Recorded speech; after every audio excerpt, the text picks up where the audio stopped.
If you are tired tonight, come with me for a little while. There is no need to bring anything with you. No heavy thoughts, no plans, no reasons to hurry. Just follow this quiet path with me and let the night carry the rest.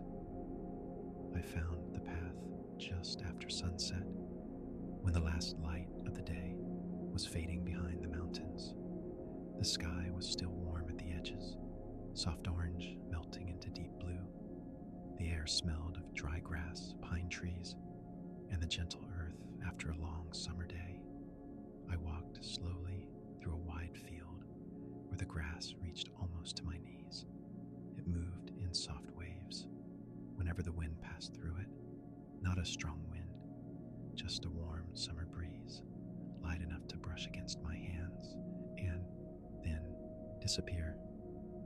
Far ahead, the mountains were dark and calm. They did not feel distant in a lonely way. They felt like old quiet guardians watching over the valley as the night arrived. There was no road here, only a narrow trail between the grass and wildflowers. The flowers were closing for the night, their colors hidden now in the blue shadow, but I could still feel them there, small and peaceful, bending softly beside the path. Above me, the first stars began to appear. One by one, they came out in the sky, faint at first, then clearer, as if someone was gently opening tiny windows in the dark. The moon was not full, but it was bright enough to silver the tops of the grass and draw a pale line along the hills. I kept walking. With every step, the noise of the world felt farther away. There were no cars, no voices, no screens, no bright rooms, no clocks, only the sound of my own footsteps on the dry ground, the whisper of grass, and somewhere far off, the soft calling of a night bird. The path led me toward the forest. The trees stood together at the edge of the field, tall and still. Their branches moved slowly above me, not like something restless, but like something breathing.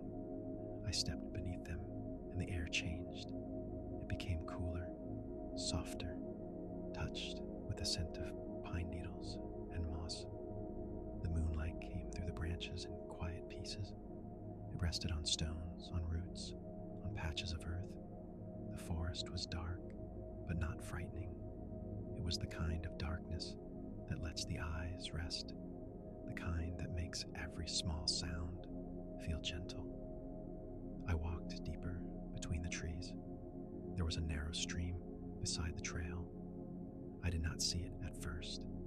I only heard it, a light sound, almost like someone turning pages very slowly.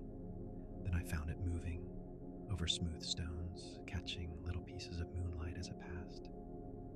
I knelt near the water and touched it with my fingers. It was cool, but not cold, clear and quiet. I watched it move around the stones, never rushing, never stopping.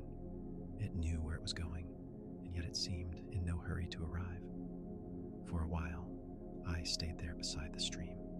The forest around me felt very old, not heavy, not sad, just old in a peaceful way, as if it had seen many summers, many stars, many nights like this one, and had learned that everything can be quiet again. After some time, I stood and followed the stream upward. The trail became softer, covered with fallen needles. The trees opened now and then, giving me small views of the mountains beyond them. The peaks were darker than the sky, and the sky was growing deeper with stars. There was something dreamlike about the night, but everything still felt real. The grass against my legs, the warm air on my face, the soft weight of silence around me. I felt as if I had walked out of one life and into a calmer one, where nothing needed to be fixed right away. The forest began to thin. Ahead of me, I saw a gentle slope rising into an open meadow above the trees. I followed it slowly, step by step, until the ground leveled I stopped there. The meadow was high above the valley. Behind me, the forest rested in dark layers. In front of me, the mountains curved around the land like a quiet bowl. Below, far away, there were a few tiny lights, maybe cabins, maybe a village. They were so distant that they looked like fallen stars resting in the valley. The air was warm again in the open meadow. The grass was shorter here, soft and dry. A few pale flowers glowed faintly in the moonlight. Crickets sang from somewhere hidden, steady and calm, their sound filling the spaces between the trees and the sky. I walked to the middle of the meadow and sat down. For the first time in a long while, I did not feel the need to move. There was nowhere else I had to be, nothing waiting for me to answer, nothing pulling me forward. The night had given me permission to stay exactly where I was. I lay back in the grass and looked up. The stars seemed closer from here, not sharp or cold, but soft, scattered gently across the dark blue sky. A thin cloud drifted past the moon, turning its light milky and quiet. The mountains faded into shadow. The valley lights flickered softly below. I listened. The stream was still there somewhere behind me, lower in the forest, speaking in its gentle voice. The wind moved over the meadow. The grass touched my arms. The earth beneath me held the warmth of the day, and it felt comforting, like lying on something that had been waiting quietly for me.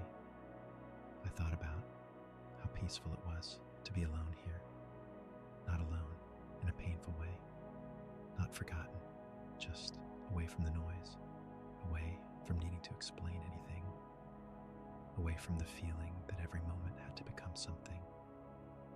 Here the night did not ask me to be more than I was.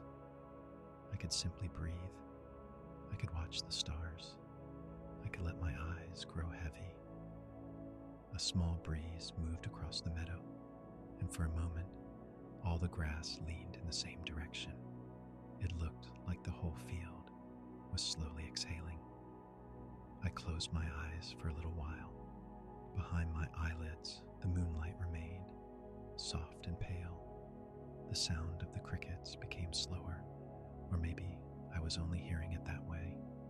The stream became farther away. The wind became softer. Even my thoughts seemed to loosen, like knots coming undone in warm water.